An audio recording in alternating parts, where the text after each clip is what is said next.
We're taking a look at live pictures from the Tribute in Light. It's at Ground Zero in New York City. Today marks the anniversary of the 9/11 terror attacks, a tragedy that changed this nation and the course of history itself. In the 17 years since, America has not mercifully faced another attack like it, or so we thought. Senator Angus King of Maine has a very different view. He wants you to know that America remains under attack at this very moment from a threat every bit as sinister as jihadis and hijacked airliners. That's right, ladies and gentlemen. Misleading Russian Facebook ads. That's what threatens us. Watch. That was, I would argue, the beginning of an attack that's continuing today. They used airplanes into towers. Now people can use the click of a computer key in St. Petersburg, Russia, to attack. It's an attack that continues, and it's the same kind of attack today that occurred in 2001.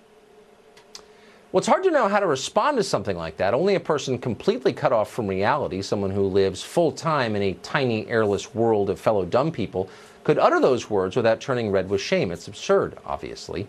Russian mischief in the last election was nothing like 9/11. Only Angus King and his friends think it was.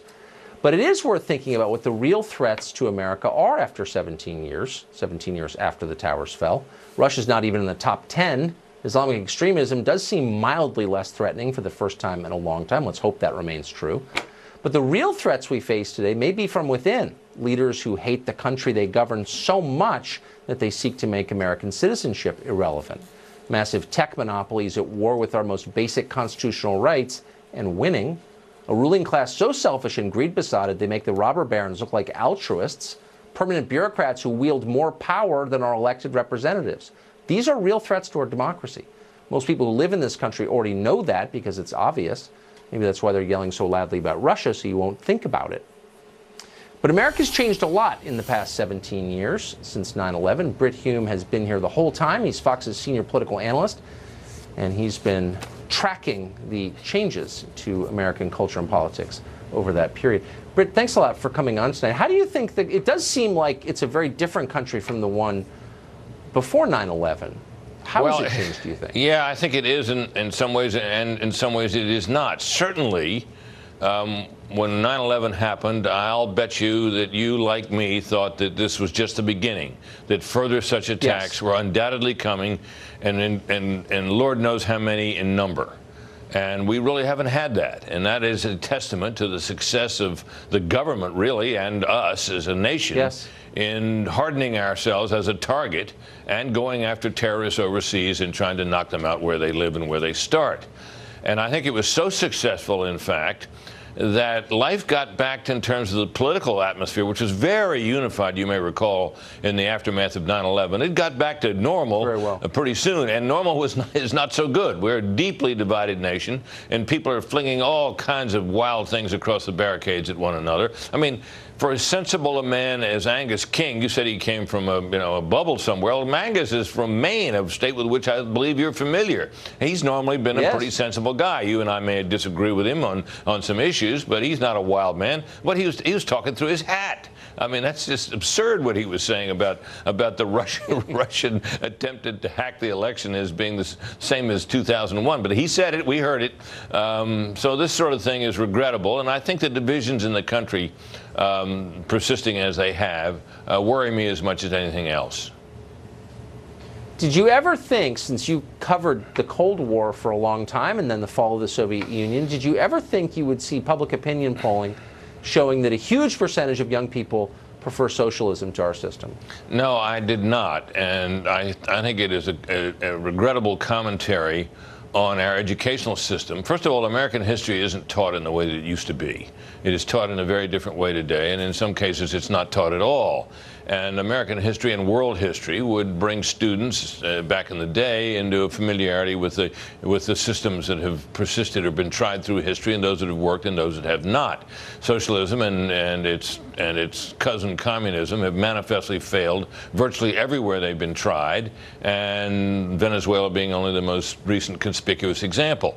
The fact that socialism seems to have an attraction for a significant number of our upcoming generation is troubling, and I think we can point the finger at the way history and other issues are taught in our schools and colleges for that.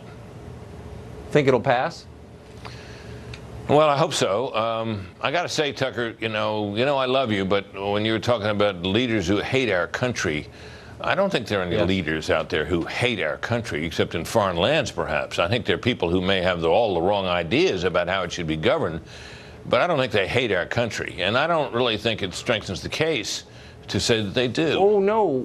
No, I think they do. If you have the richest people in our country desecrating our national symbols, and that's considered a sign of heroism, what does that say about the attitudes of the people doing it? Or if you have people saying that America was never a just and good place, I mean, those are acts of hostility toward the country, I think. Well, they're criticisms of the country. Whether they're actual acts of hostility, I must be permitted to doubt. I think there are people with some profoundly wrong ideas about the direction this country ought to go, and that their critique of America as it is wrong. But I just don't think it rises to the level of saying they hate our country. I think the word hate. Boy, I hope you're right. Well, I think I am. Right. And I think the word hate is flung around with much too much abandon in our discourse today.